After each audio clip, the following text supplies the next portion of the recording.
واحده من افضل الخدمات هنا في الفندق او في الفنادق اللي بتقدم الخدمه ديت هو الاتوبيس الترددي اللي ورايا دوت، اللي المفترض ان بيوديك كل ساعه الحرم وبيرجعك هناك تاني، سواء تعمل عمره او تصلي الفروض هناك في الحرم او اي وقت محتاج ان انت تروح هناك.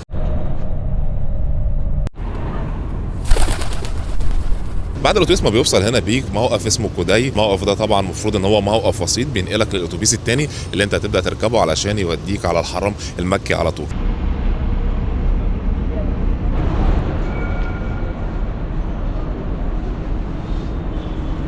حاليا زي ما انتم شايفين نزلنا في الموقف اللي هو بتاع الحرم اللي موجود هنا جنب برج الساعه، ومكملين في طريقنا اللي هو الطريق اللي موجود تحت ابراج الساعه دوت، واللي المفترض اول ما بنخرج منه بنكون قدام الحرم على طول.